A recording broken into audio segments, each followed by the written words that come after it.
The shot that came too soon. April 14, 1943. 26,000 feet above the North Sea, off the Dutch coast. Cold seeps through every seam of the B-17 as if the aircraft itself is breathing winter. Frost rims the gun barrels.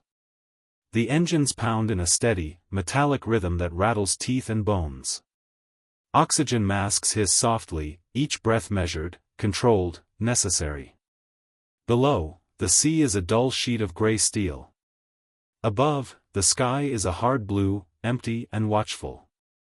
Staff Sergeant William Red Halvorsen shifts inside the tail turret, shoulders tight in his harness. The perspex dome around him is scratched and clouded from dozens of missions, but his eyes know how to read the sky through it. He flexes his gloved fingers, feeling the vibration of the twin Browning .50 calibers mounted inches from his chest. Each gun is fed with hundreds of rounds, belts resting like coiled snakes. Ammunition is life. Ammunition is survival. Ammunition is not to be wasted. That is what the instructors drilled into him back in Arizona. Fire only when you see the whites of their markings. Fire only when you have a clean deflection shot. Fire too early, and you give away your position. Fire too late, and you die. Halvorsen scans behind the formation. 12 bombers in a loose combat box, silver bellies catching the sun. Vapor trails drift like scars across the sky. Somewhere behind them, German fighters will already be climbing, plotting angles, calculating speed. The Luftwaffe knows these routes. They always do. Tail clear, Halvorsen reports over the intercom, his voice steady despite the cold gnawing at his legs. Up front, Captain Joseph Crane grips the yoke, eyes forward. He has heard that calm voice before. Halvorsen is not loud. He is not dramatic. He is reliable. Still, Crane knows the odds. Every man in this aircraft knows them. The first attack is usually the worst. Minutes stretch. The engines drone. Sweat gathers under wool and leather despite the cold. Then Halvorsen sees it. Tiny black flecks, barely distinguishable from dust on glass, appear low and far behind the formation. Not diving yet. Just there. Hanging. Watching. Contacts. 6+. 6 o'clock low, Halvorsen says. The intercom crackles to life across the bomber. Gunners swivel in their positions. Waist gunners lean into their sights.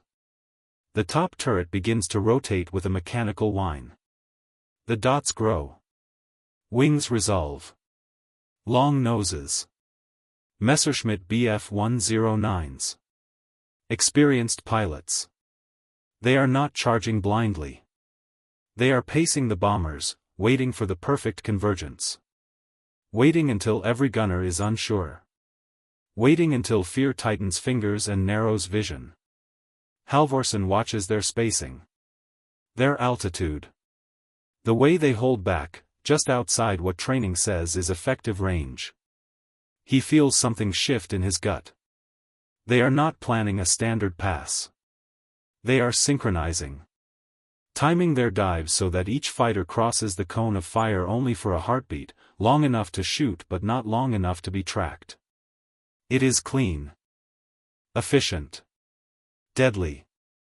Hold fire, someone says over the intercom. It might be the lead gunner. It might be the aircraft commander.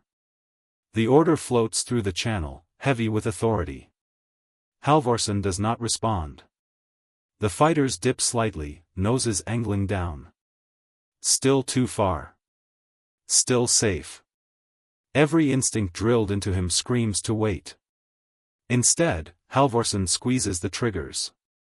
The Brownings erupt, twin streams of fire punching into the empty sky. Tracers arc outward, bright and violent, far short of the approaching fighters. The recoil slams into his shoulders. Spent casings clatter away, vanishing into nothing. "What the hell are you doing?" someone shouts. "Cease fire, tail," another voice snaps. From inside the formation, it looks like panic. Like a man losing his nerve. Like wasted ammunition pouring into open air. But Halvorsen is not aiming at aircraft. He is aiming at space. At expectation. At the invisible geometry the enemy pilots are relying on. The tracers do not hit metal. They hit timing. The German pilots see the fire long before they expect it. Their formation hesitates, microseconds of doubt rippling through the group. Is this a trap? Are the bombers better coordinated than expected? Is their overlapping fire already walking toward them? One fighter breaks slightly left. Another pulls up just enough to ruin his dive angle. A third rolls instinctively, losing alignment with the others.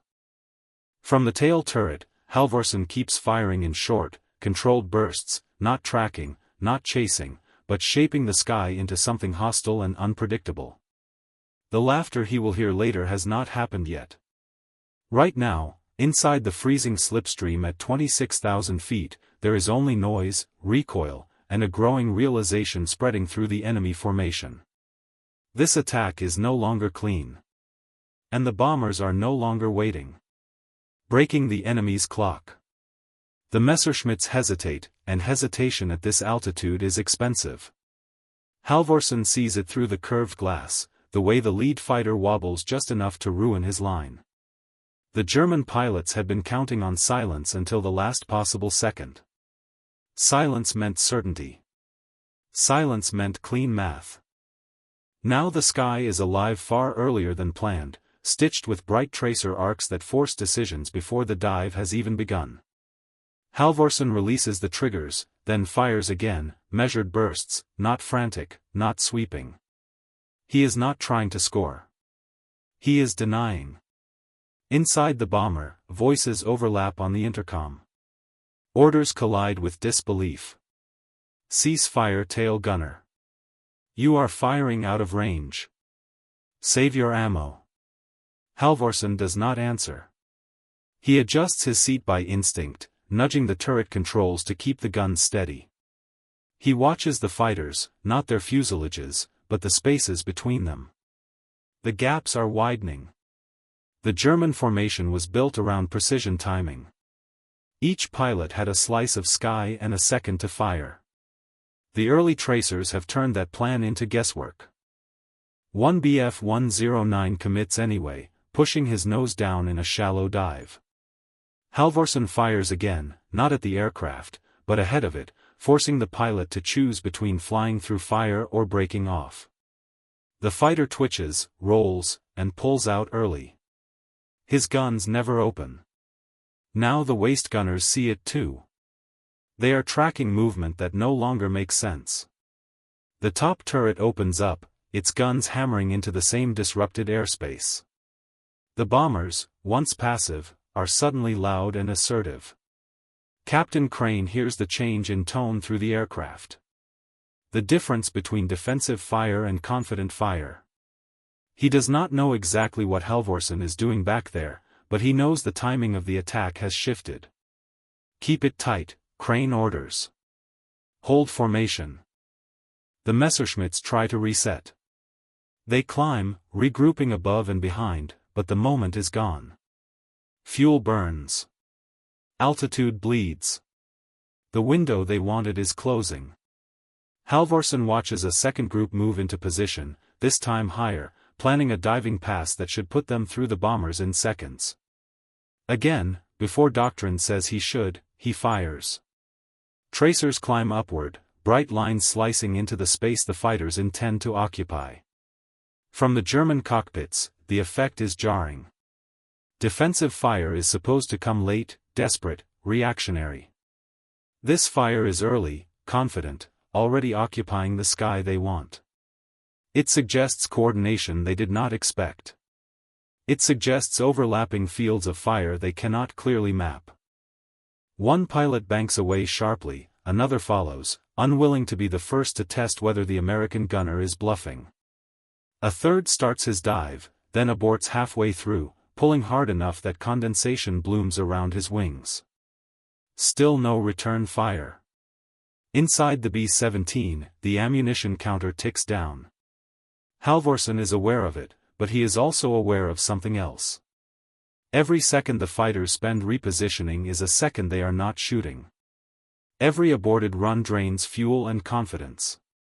The radio crackles again, calmer now. Tail gunner, report status. Multiple contacts disengaging, Halvorsen replies. Still scanning 6 o'clock. The words disengaging hang in the air. No one laughs now. The German fighters make one last attempt, a loose, uncoordinated approach that lacks the precision of the first. By the time they line up, the bombers are ready. Every gun that can bear opens fire together. The sky behind the formation becomes a wall of converging tracers. The fighters peel away almost immediately. No bombs have been dropped yet.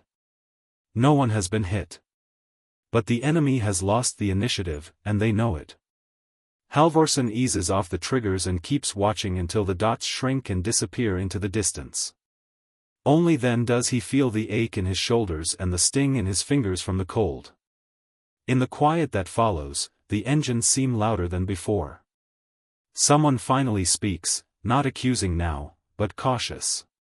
Tail gunner, you still good back there? Halvorsen exhales slowly. Still good, he says. Area clear. What no one says out loud yet is the strangest part of all. The Luftwaffe had come in perfectly positioned. They had altitude, numbers, and experience. And they never fired a single shot. When silence means survival. The bombers press on. The North Sea slides away beneath them as the coastline approaches, dark and sharp against the pale water. Flak has not started yet. That alone feels wrong. Everyone knows the pattern. Fighters first. Then guns. Then more fighters. Today, the rhythm has been broken. Halvorsen keeps his eyes locked behind the formation. His turret creaks softly as he makes small corrections, scanning sectors that now feel empty but cannot be trusted. He has learned never to believe in an empty sky. Inside the fuselage, the tension does not ease. Men loosen their grip on triggers but do not relax. The smell of cordite lingers, sharp and metallic, mixing with oil and oxygen. The early firing has changed something in the aircraft. There is a new awareness, a quiet recalibration of what they thought they knew. Captain Crane glances at his instruments, then back to the sky ahead. He has flown enough missions to recognize when something unusual has happened. The fighters should have hit harder. They should have pressed the attack. Instead, they pulled away like men who had walked into a room and decided it was not worth the cost. Crane keys the intercom. Tail, explain your fire. Halvorsen hesitates, not because he lacks an answer, but because explaining instinct always sounds like guessing. They were setting up a timed run, he says. Needed us quiet until the last moment. Early fire forced them to break alignment. A pause follows. No argument. No correction. Understood, Crane finally replies. The bombers cross into occupied airspace. Black puffs of flak begin to bloom ahead and to the right, spaced and methodical. The aircraft shudders as shockwaves slap the fuselage. Shrapnel rattles across aluminum skin like thrown gravel. Halvorsen feels oddly calm now. Fighters he can read. Flak is blind. You survive it or you do not. As the formation weaves through the bursts, a single Messerschmitt reappears at long range, trailing slightly below. Halvorsen sees it immediately. Contact, single, 6 low. The fighter does not charge. He shadows them, cautious, testing. Halvorsen fires a brief burst, not to hit, but to remind. The fighter turns away almost at once, disappearing toward the clouds. The message is clear. This sky is not passive. The bomb run begins. Bomb bay doors open with a deep mechanical groan, and the cold intensifies. The aircraft feels suddenly heavier, more vulnerable. Below, the target area sharpens into rail lines, warehouses, smoke stacks. Flak thickens. One burst detonates close enough to rock the bomber hard, throwing Halvorsen against his harness. Warning lights flash, then steady. The engines keep turning. Bombs away, the bombardier calls. The aircraft lurches as thousands of pounds of ordnance drop free. The formation tightens instinctively, men bracing for the next phase. This is usually when the fighters return, angry and aggressive, attacking damaged stragglers. They do not come. The radio fills with chatter from other aircraft in the group. Reports of light flak damage. No confirmed fighter engagements. Confusion mixes with relief. On the long turn back toward the sea, Halvorsen stays vigilant. His ammunition count is lower than Doctrine would like, but not dangerously so. More than enough for a real attack, if one comes. It does not. By the time the coastline fades behind them again, the sky remains empty. The Luftwaffe has chosen not to re-engage. Whether because of fuel, losses elsewhere, or simple misjudgment, no one can say. What is certain is that the bombers are intact. Only then does the mood inside the aircraft shift fully. Voices grow looser. Jokes surface, tentative at first. Someone laughs about Halvorsen lighting up the sky like the 4th of July. You scared them off, Tail, a waist gunner says. Halvorsen smiles faintly, unseen. He does not feel like a hero. He feels like a man who refused to wait. When they finally land hours later, wheels screeching against the runway, ground crews swarm the aircraft. Officers arrive with clipboards and questions. Ammunition tallies are checked. One of the intelligence officers frowns at the numbers. Tail gunner expended how much before first contact? The question hangs in the cold morning air. Halvorsen unclips his mask and answers honestly. Before they were in range. There is a beat of silence. Then a quiet chuckle from someone nearby. You fired too early. Halvorsen says nothing. He looks back at the aircraft, at the unbroken skin, the men climbing out alive. The enemy never fired at all. Doctrine versus instinct. The debriefing room smells of stale coffee and wet wool. You expended ammunition prior to effective engagement range, the officer says, tapping the page. This is noted as a deviation from standard procedure. Halvorsen meets his eyes. Yes, sir. Why? The room quiets. Nearby crews stop talking. This is the part where men usually talk themselves into trouble. Because they were setting a timed attack, Halvorsen says. They needed us quiet. I wanted them reacting instead of planning. A few heads turn. Someone lets out a soft breath.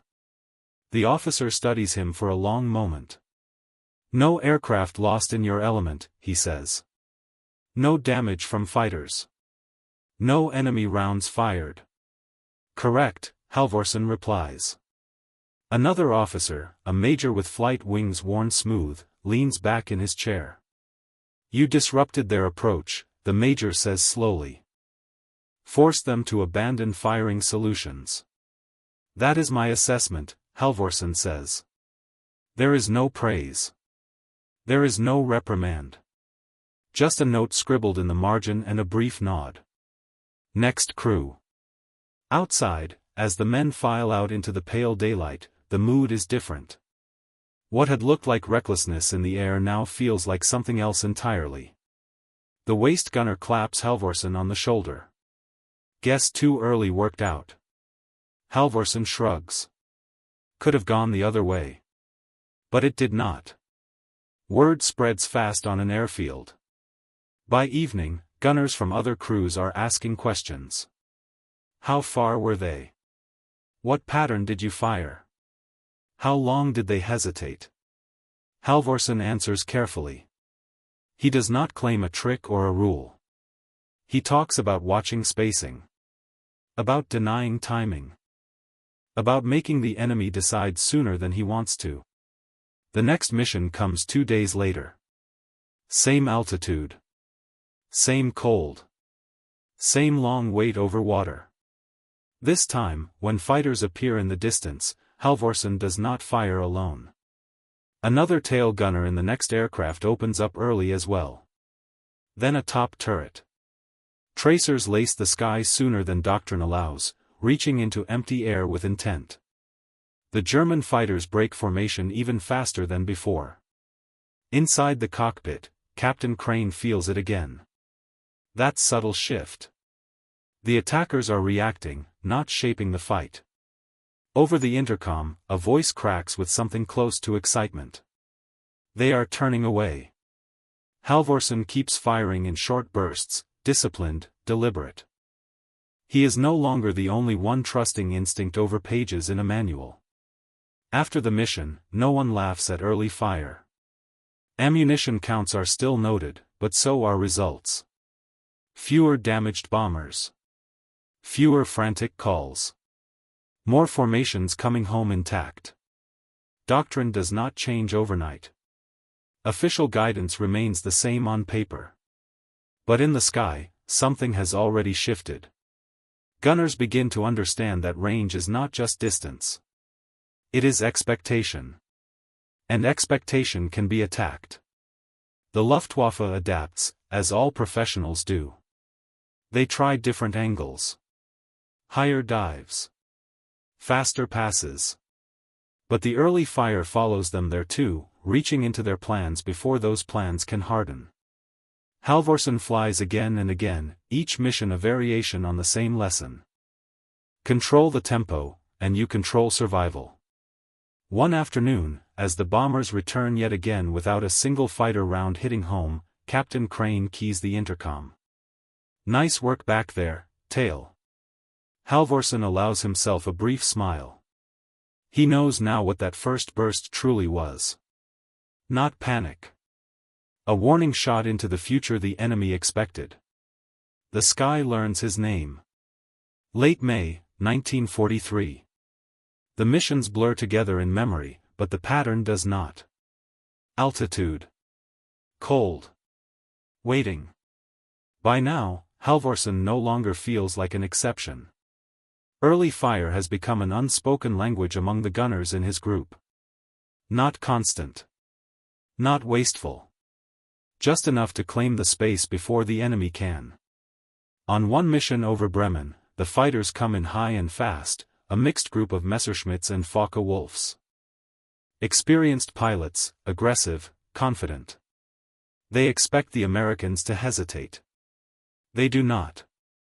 Halvorsen opens fire the moment the shapes sharpen, his tracers climbing like rungs of a ladder.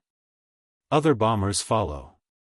The sky ahead of the attackers is suddenly crowded with danger long before their guns can speak. The lead Focke-Wulf rolls hard, overshooting his line.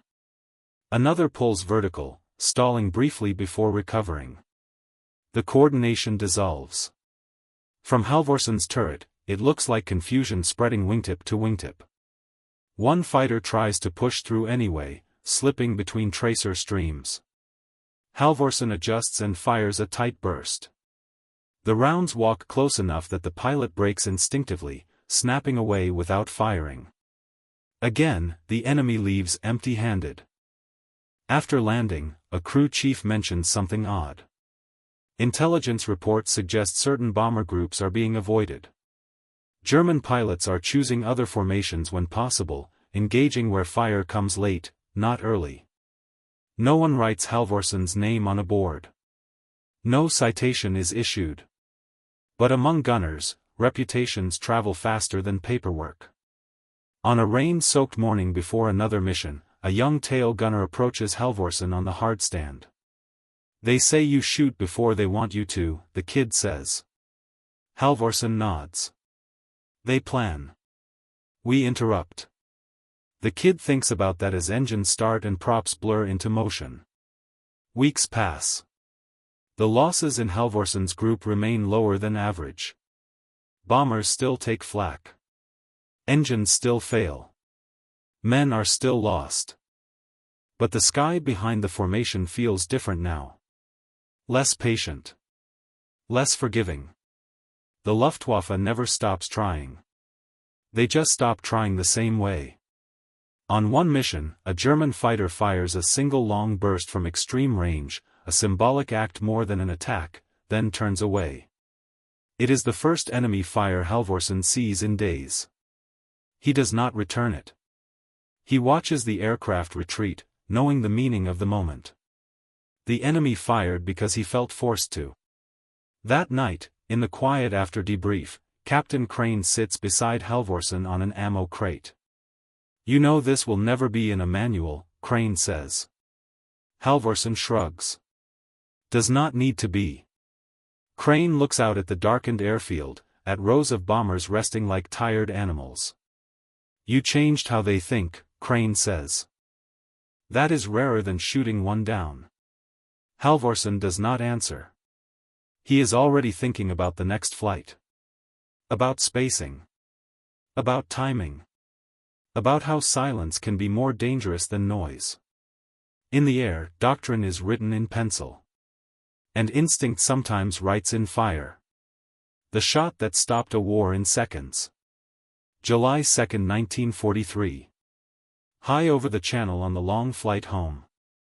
The sky is clear in a way that feels almost suspicious. Sunlight glints off aluminum skins. Vapor trails stretch thin and straight. The formation hums along, wounded but intact, another mission completed. Halvorsen sits in his turret, hands resting lightly on the grips, eyes scanning out of habit more than fear now. The cold is familiar. The noise is familiar. The waiting is familiar. No fighters come. Not close. Not far. Not at all. When they land, when the engines finally fall silent, when boots hit concrete and men breathe air without masks, someone starts laughing. It spreads quickly, the kind of laughter that comes only after danger has passed for good. An officer walking the line pauses at Halvorsen's aircraft, looks at the tail guns, then at the empty ammunition belts. "You still shooting early, Sergeant?" Halvorsen nods. "When it makes sense." The officer smiles faintly. "Keep doing what makes sense." Years later, historians will talk about technology, formations, radar, escorts. They will chart curves and probabilities and explain air combat as a science. But none of them will be inside that frozen turret on April 14, 1943. They will not feel the moment when instinct overrides instruction. When a man fires not at an enemy, but at a plan. They will not hear the silence that follows when the enemy never fires back. Because sometimes survival does not come from waiting for permission. Sometimes it comes from being early.